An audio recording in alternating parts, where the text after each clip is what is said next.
the flood. When men began to increase in number on the earth, and daughters were born to them, the sons of God saw that the daughters of men were beautiful, and they married any of them they chose.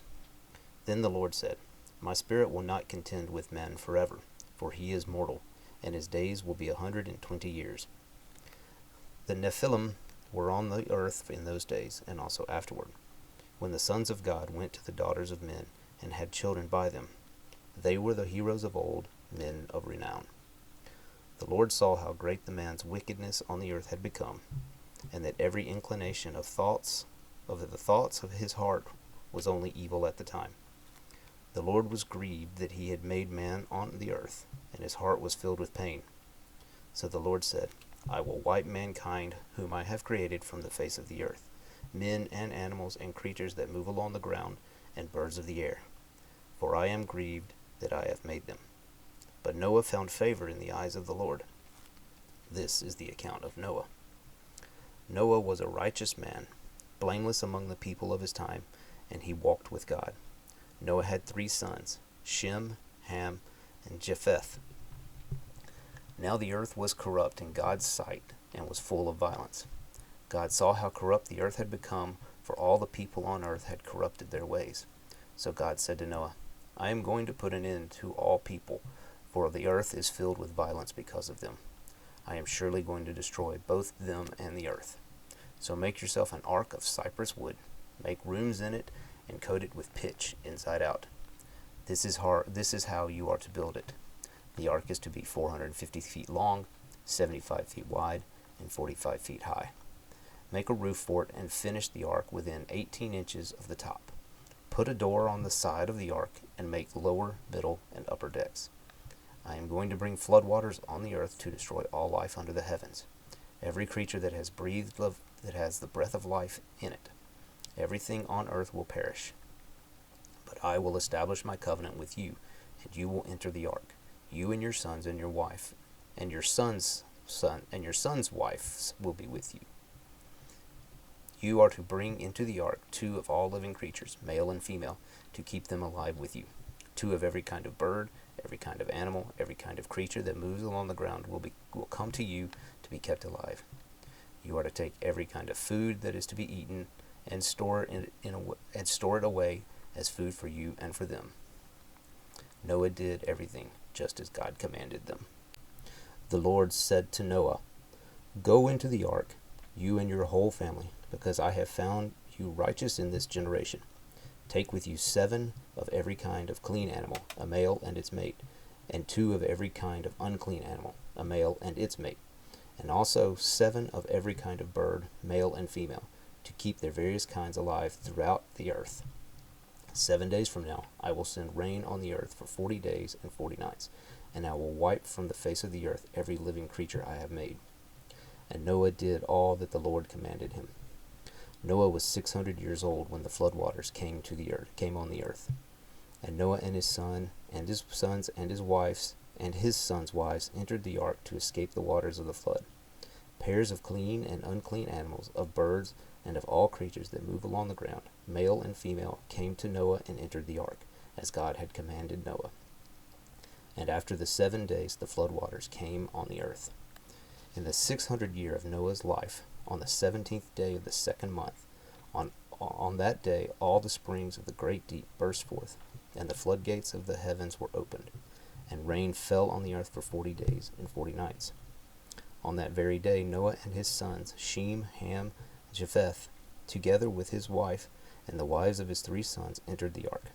They had with them every wild animal according to its kind, all livestock according to their kinds, every creature that moves along the ground according to its kind, and every bird according to its kind. Everything with wings, pairs of all creatures that have the breath of life in them came to Noah and entered the ark. The animals with wings, pairs of all creatures. The animals going in were male and female, of every living thing, as God had commanded Noah. Then the Lord shut him. For 40 days the floods kept coming on the earth. As the waters increased, they lifted the ark high above the earth. The waters rose and increased greatly on the earth, and the ark floated on the surface of the water.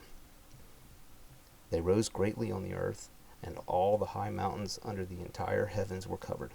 The waters rose and covered the mountains to a depth of more than 20 feet.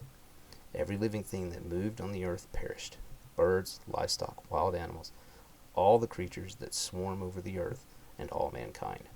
Everything on dry land that had the breath of life in its nostrils died. Every living thing on the face of the earth was wiped out: men and animals and creatures that moved along the ground, and the birds of the air were wiped from the earth. Only Noah was left, and those with him in the ark. The waters flooded the earth for 150 days. But God remembered Noah and all the wild animals and the livestock that were with him in the ark. And he sent a wind over the earth, and the waters receded. Now the springs of the deep and the floodwaters of the heavens had been closed, and the rains had stopped falling from the sky. The water receded steadily from the earth, and at the end of the 150 days the water had gone down.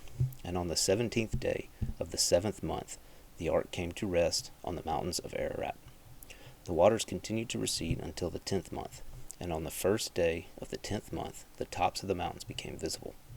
After 40 days Noah opened the window he had made in the ark and sent out a raven, and it kept flying back and forth until the water had dried up from the earth. Then he sent out a dove to see if the water had receded from the surface of the ground. But the dove could find no place to set its feet, because there was water all over all the surface of the earth. So it returned to Noah in the ark. He reached out his hand and took the dove and brought it back to himself in the ark. He waited 7 more days and again sent out the dove from the ark. When the dove returned to him in the evening, there in its beak was a freshly plucked olive leaf. Then Noah knew that the water had receded from the earth. He waited 7 more days and sent the dove out again, but this time it did not return to him. By the first day of the first month of Noah's 601st year, the water had dried up from the earth. Noah then removed the covering from the ark and saw that the surface of the ground was dry. By the 27th day of the 2nd month, the earth was completely dry. Then God said to Noah, "Come out of the ark, you and your wife and your sons and their wives.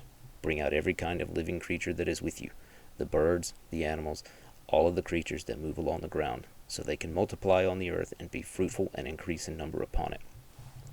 So Noah came out, together with his sons and his wife and his sons' wives, all of the animals and all the creatures that move along the ground and all of the birds. Everything that moves on the earth came out of the ark, one kind after another. Then Noah built an altar to the Lord, and, taking some of the clean animals and clean birds, he sacrificed burnt offerings on it. The Lord smelled the pleasing aroma and said in his heart, "Never again will I curse the ground because of man, even though every inclination of his heart is evil from childhood, and never again will I destroy all living creatures as I have done. As long as the earth endures, seed time and harvest, cold and heat, summer and winter, day and night will never cease."